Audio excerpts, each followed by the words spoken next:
Contract killing का मतलब तो आप लोग जानते ही होंगे।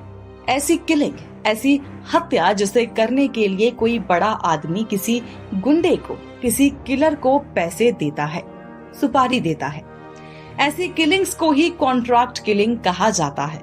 वेब सीरीज हो या फिर हो फिल्में, हमने अक्सर ही इस तरह की किलिंग्स देखी हैं, सुनी हैं, पढ़ी हैं। असल जिंदगी में भी कई बार ऐसे तरह के मामले हमने सुने हैं। लेकिन देश की पहली कॉन्ट्रैक्ट किलिंग के बारे में क्या आप जानते हैं? जब एक शख्स ने पहली बार किसी दूसरे शख्स को मरवाने के लिए किसी तीसरे शख्स को हायर किया हो या उसे काम के लिए मोटी रकम दी हो। ये मामला इतना बड़ा कई वजहों से था। इनमें पहला रीजन तो यही था कि इसे देश की पहली कॉन्ट्रैक्ट किलिंग कहा गया था। दूसरा ये कि इस मामले के तार जुड़े थे राष्ट्रपति भवन से। जी हाँ, राष्ट्रपति भवन।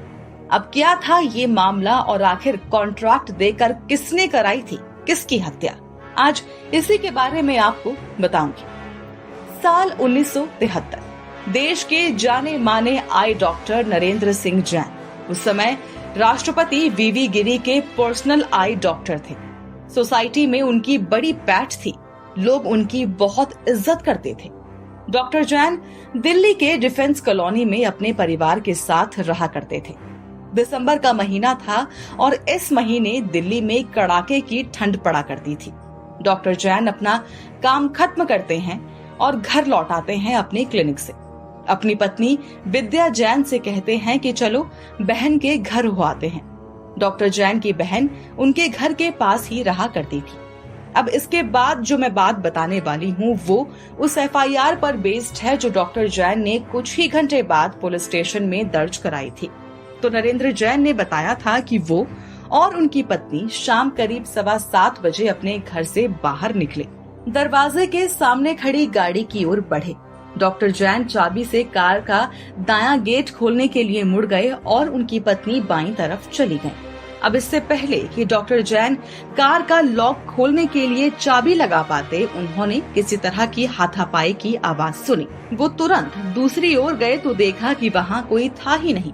एफआईआर में डॉक्टर जैन ने बताया था कि उन्हें हैरानी हुई कि एक ही पल में उनकी पत्नी के साथ क्या हो गया और वो आखिर कहाँ चली गई। अपनी पत्नी को डॉक्टर जैन ढूंढना शुरू करते तभी घर के बगल में बहने वाले नाले में कुछ अजीब हलचल महसूस हुई। उन्होंने झांक कर देखा तो वहां किसी को देखा जैसे कोई सिर के बल पड़ा हो। डॉक्टर जैन ने कहा कि ये देखते ही वो मदद के लिए चिल्लाए। तभी एक आदमी नाले से तुरंत बाहर आया और उठकर बाहर आया और उन पर रिवॉल्वर तान दी। डॉक्टर जैन कुछ भी समझ पाते इतने में एक और शख्स आया और फिर वो दोनों वहां से भाग निकले। एफआईआर में डॉक्टर जैन ने कहा कि उन्हें पता चला कि नाले में गिरा शख्स कोई और नहीं बल्कि उनकी पत्नी विद्या जैन ही थी, जो दर्द से कराह रही थी। इतना सब हुआ और डॉक्टर जैन ने हल्ला मचाया तो उनके घर के नौकर और कुछ लोग अपने अपने घरों से बाहर निकल आए और सबने मिलकर विद्या को नाले से बाहर निकालने में मदद की। सबने देखा कि विद्या के शरीर से काफी ज्यादा खून बह रहा था। डॉक्टर जैन इसके बाद तुरंत पत्नी विद्या को नर्सिंग होम के लिए ले गए, लेकिन वहां पहुंचने पर डॉक्टर्स ने उन्हें ब्रॉड डेड यानी मृत घोषित कर दिया। इसके बाद तुरंत डॉक्टर जैन पुलिस स्टेशन चले आए और घबराए हुए सहमे हुए जैन ने पुलिस को इस मामले की पूरी जानकारी दी। अब पुलिस ने मामला सुना, एफआईआर दर्ज हुई। अब क्योंकि इतने बड़े आदमी की बीवी को मारा गया था, उनकी हत्या हुई थी, तो पुलिस तुरंत एक्शन में आ गई। सबसे पहले तो बॉडी का पोस्टमार्टम करवाया गया। ऑटोप्सी रिपोर्ट में पता चला कि विद्या जैन को कम से कम 14 बार चाकू मारा गया था। इतनी बार चाकू से वार करना उस समय बहुत बड़ी बात थी। पुलिस ने जांच शुरू की, पता लगाने की कोशिश की कि आखिर ये कत्ल हुआ किस कारण से है, क्योंकि विद्या जैन की दुश्मनी किसी से नहीं थी। खुद डॉक्टर जैन की जान को भी ऐसा कोई खतरा नहीं था। कत्ल के बाद अपराधी विद्या जैन के पहने जेवर या पैसे भी नहीं ले गए थे, कोई लूटपाट भी नहीं हुई थी, तो चोरी डकैती भी मकसद नहीं ही था। पुलिस का शक पहले तक डॉक्टर जैन पर था ही नहीं। क्योंकि भला इतना बड़ा आदमी इस तरह के अपराध को कैसे ही अंजाम दे सकता था। लेकिन जब कहीं कोई बात फिट नहीं बैठ रही थी, चोरी डकैती या दुश्मनी कारण नहीं लग रहा था, तो पुलिस का शक अब विद्या जैन के पति डॉक्टर जैन पर जाने लगा। पुलिस को उनके बयान में कई झोल नजर आए। सबसे पहला तो यही था कि हत्यारे सिर्फ विद्या को ही क्यों मारना चाहते थे, जबकि उनके पति को एक खरोंच तक नहीं आई थी।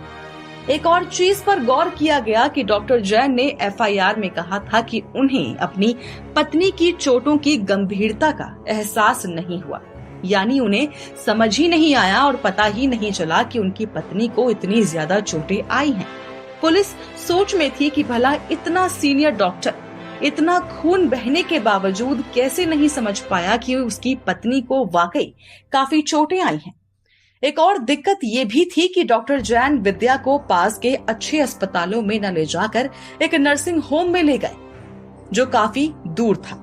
इन्हीं सब सवालों के कारण पुलिस के शक के घेरे में अब डॉक्टर नरेंद्र जैन थे। उन्हीं को लेकर अब पड़ताल शुरू हुई। इसी बीच एंट्री हुई एक औरत की, जो डॉक्टर जैन की एक्स सेक्रेटरी थी। नाम था चंद्रेश शर्मा। चंद्रेश शर्मा के बारे में भी बैकग्राउंड चेक किया गया तो पता चला कि उसके पहले पति की मौत 1960 में हो गई थी। फिर 1964 में उसने दूसरी शादी की, लेकिन ये भी नहीं चल पाई और साल 1967 में उसका तलाक हो गया। पुलिस को पता चला कि चंद्रेश और डॉक्टर जैन का अफेयर भी था। कुछ रिपोर्ट्स बताती हैं कि इस अफेयर के कारण ही चंद्रेश ने अपने दूसरे पति से तलाक ले लिया था। पुलिस को शक हुआ कि इसी अफेयर के कारण कहीं विद्या जैन को अपनी जान तो नहीं गंवानी पड़ी, क्योंकि इन्वेस्टिगेशन में सामने आया कि विद्या को उनके पति और चंद्रेश के बीच इस अफेयर के बारे में पता चल चुका था और इसी कारण चंद्रेश को नौकरी गंवानी पड़ी थी। लेकिन दोनों के बीच, यानी डॉक्टर जैन और चंद्रेश के बीच का अफेयर चलता ही रहा था। तो अब पुलिस ने चंद्रेश को हिरासत में ले लिया। करीब 50 घंटे तक लगातार पूछताछ हुई और उसके बाद चंद्रेश ने मामले की परतें खोलनी शुरू की। उसने बताया कि नौकरी गंवाने के बाद वो अपने एक दोस्त राकेश कौशिक से मिली, जो आर्मी कैंप में एजुकेशन हवलदार था। चंद्रेश ने बताया कि उसे समझ आ चुका था कि अगर उसे और डॉक्टर जैन को साथ रहना है तो विद्या को रास्ते से हटाना ही पड़ेगा। तो राकेश कौशिक के सामने जब चंद्रेश ने ये पूरा प्लान रखा तो वो मान गया और उसने विद्या को मारने में मदद करने का वादा किया। चंद्रेश ने बताया कि पहली 2 बार तो विद्या को मारने में वो लोग फेल हो गए थे। इसके बाद इस प्लान में और लोगों को जोड़ा गया, क्योंकि चंद्रेश को समझ आ चुका था कि सिर्फ 2 लोगों के बस की बात ये बिल्कुल नहीं है। तो चंद्रेश और राकेश कौशिक के अलावा इस प्लान में 3 और लोग जोड़े गए। साथ ही 2 खूंखार अपराधी उजागर सिंह और करतार सिंह को भी प्लान में शामिल किया गया। चंद्रेश ने बताया कि इस पूरी साजिश को खुद डॉक्टर जैन देख रहे थे और इन सभी लोगों को उनकी पेमेंट भी खुद डॉक्टर जैन ही कर रहे थे। तो पुलिस के पास आखिरकार एक गवाह था और पूरी की पूरी मर्डर स्टोरी थी। आखिरकार विद्या जैन की हत्या के 5 दिन बाद डॉक्टर जैन को गिरफ्तार कर लिया गया। मामला सामने आया तो लोगों के होश उड़ गए। इस तरह सुपारी देकर मरवाने का ये एक तरह से पहला मामला था और उस पर भी इतने बड़े आदमी की इन्वॉल्वमेंट। चंद्रेश के बाद अब डॉक्टर जैन को गिरफ्तार किया गया और उसके बाद बाकी सभी आरोपी भी अरेस्ट हो गए। मामला कोर्ट में पहुंचा और जुलाई 1975 में ट्रायल कोर्ट ने डॉक्टर जैन, उनकी लवर चंद्रेश समेत सभी 7 आरोपियों को उम्र कैद की सजा सुना दी। हालांकि सभी के सभी दोषी सजा के खिलाफ दिल्ली हाई कोर्ट पहुंच गए। दूसरी तरफ दिल्ली पुलिस भी हाई कोर्ट पहुंची, लेकिन सभी को मौत की सजा देने के लिए अपील करने के लिए। दोनों अपील पर 2 साल बाद सितंबर 1977 में हाई कोर्ट ने 191 पेज का फैसला सुनाया। हाई कोर्ट ने डॉक्टर जैन और चंद्रेश समेत 2 लोगों की उम्र कैद की सजा बरकरार रखी, लेकिन किराए के किलर्स यानी उजागर और करतार सिंह को मौत की सजा सुना दी। मौत की सजा के खिलाफ उजागर और करतार एक बार फिर से कोर्ट गए और इस बार सुप्रीम कोर्ट में रिट पिटीशन दायर की, लेकिन उसे खारिज कर दिया गया। इस अपराध के मास्टरमाइंड जेल में तो थे, लेकिन किराए के किलर्स को फांसी पर लटकाया जा रहा था। इसे लेकर भी काफी चर्चा हुई थी कि ये कितना गलत था। फांसी पर लटकाए जाने के कुछ घंटे पहले इन दोनों आरोपियों ने खुद यानी उजागर और करतार ने मीडिया से बात करते हुए दावा किया था कि केस में मास्टरमाइंड सजा से बच गए क्योंकि वो अमीर थे।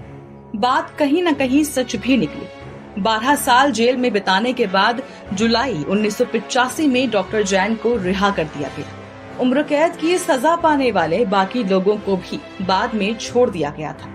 वजह बताई गई अच्छा व्यवहार, यानी जेल के अंदर अच्छा व्यवहार होने के कारण ऐसे 5 लोगों को छोड़ दिया गया जो एक ग्रूसम किलिंग में शामिल थे, एक बहुत ही खतरनाक प्लान में भागीदार थे। तो ये था वो मामला जहां एक पति ने अपनी पत्नी की कॉन्ट्रैक्ट किलिंग करवाई सिर्फ इसलिए क्योंकि वो किसी और से प्यार करने लगा था। अब आपके मन में एक सवाल आ रहा होगा जो मेरे जहन में भी इस पूरे केस को पढ़ते टाइम आया था कि हत्या क्यों? मतलब क्या तलाक के सहारे इस मामले को नहीं सुलझाया जा सकता था? विद्या जैन को मरना भी नहीं पड़ता और ना ही इन सभी लोगों को इतने साल जेल में बिताने पड़ते। तो इसका जवाब खुद दिल्ली हाई कोर्ट ने ही अपने फैसले के दौरान दिया था। कोर्ट का कहना था कि दिल्ली के एलीट क्लास में यानी अमीर लोगों के बीच, रसूखदार लोगों के बीच डॉक्टर जैन का स्टेटस काफी हाई था और किसी दूसरी औरत के लिए पत्नी से तलाक लेना इस स्टेटस को खराब कर सकता था। तो इसलिए डॉक्टर जैन और चंद्रेश ने सोचा कि विद्या जैन की मौत से सोसाइटी का ये प्रेशर खत्म हो जाएगा और आखिरकार ये दोनों एक साथ आ पाएंगे। तो ये थी देश के पहले कॉन्ट्रैक्ट किलिंग की पूरी कहानी, जिसमें प्यार, धोखा और खून तीनों का ही बराबर का मिश्रण था। अब आप इस मामले को लेकर क्या कहेंगे? इस पूरे केस को लेकर आपके क्या विचार हैं? जरूर शेयर कीजिए हमसे अपने व्यूज अपने कमेंट्स के थ्रू और सब्सक्राइब करना बिल्कुल ना भूलें हमारा चैनल डार्क टेल्स, जहां हम आए दिन आपके लिए लेकर आते हैं कुछ खास तो कुछ बेहद खौफनाक क्राइम स्टोरीज।